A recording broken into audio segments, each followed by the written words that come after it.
So this anger is a gift that lets me know there's something I'm not okay with. And if we can really start to pay attention to that, hold the anger inside and let it really fill us, it gives us information.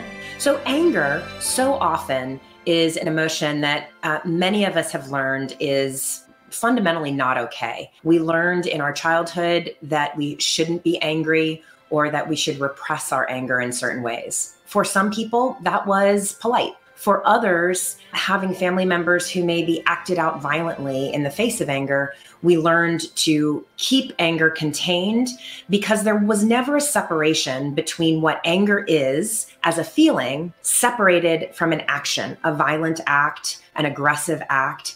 And so I think it's so important that we destigmatize, as we destigmatize mental health, that we destigmatize our feelings as well. Because I would suggest that if we don't allow for all the feelings that we have, this is actually root cause for so many mental health conditions. That if we aren't allowed to feel anger, we often will get anxious and we may turn it back on ourselves. We may act out in certain ways. We may actually even be more likely to be violent or irritable or aggressive if we repress the feeling of anger inside of our bodies. And so let's break this down a little bit, because I would suggest that anger is a superpower. Through our limbic system, the reptilian brain, unconsciously, we are consistently picking up data in our environment, things that we like, things that we don't like, things that we want to move towards.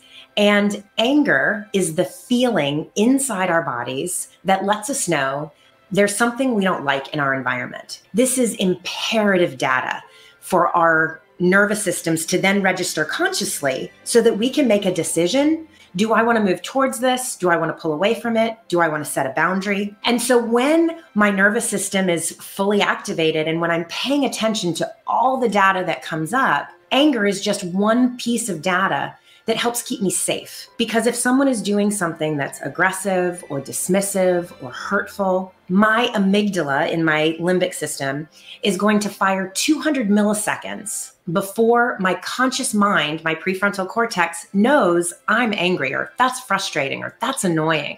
It's a hypersensitive system that allows me to protect myself and know that there's danger or a threat in my environment. Gosh, it would be awful if we had to shut that down and shut down from protecting ourselves. And many of us learn to do this without even thinking about it. As soon as those pre-conscious sensations of anger come up, we shut them down, often with anxiety.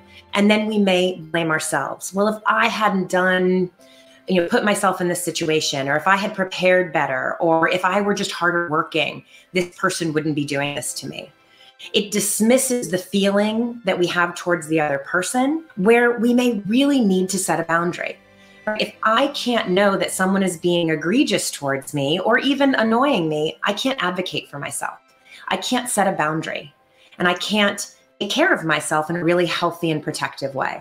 Now, I would suggest that one of the main reasons that we learn to do this is because or continue to do this, is because we don't separate out the feeling of anger in our bodies as a physiological response of heat in the chest, jaw clenching, energy and strength in the arms, right? All the sensations that come when we get angry.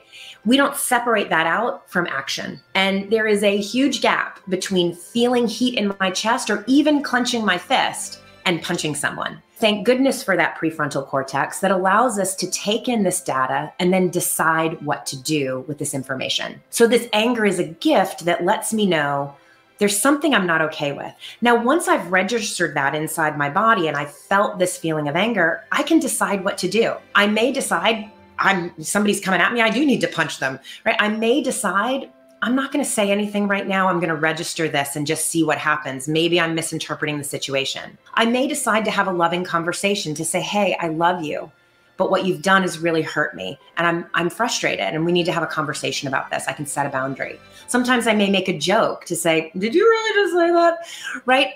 Lots of different ways that we can navigate that feeling of anger that lets us know something is not okay. And if we can really start to pay attention to that, hold the anger inside and let it really fill us, it gives us information. I had a mentor who once told me that our feelings are often the light bulb. It helps us see what's really going on. It's not the only thing, right? We have to use our eyes. We have to use our conscious mind to put all this data together to get clear how we want to operate. But that feeling, when we really let it in and don't shut it down, don't turn off the light, we can really see what's frustrating, where we might want to set a boundary, what we might want to say, how we might want to take ourselves out of a situation. It gives us a sense of understanding so that we can then have agency to take care of ourselves. So again, I would suggest that your anger is a gift.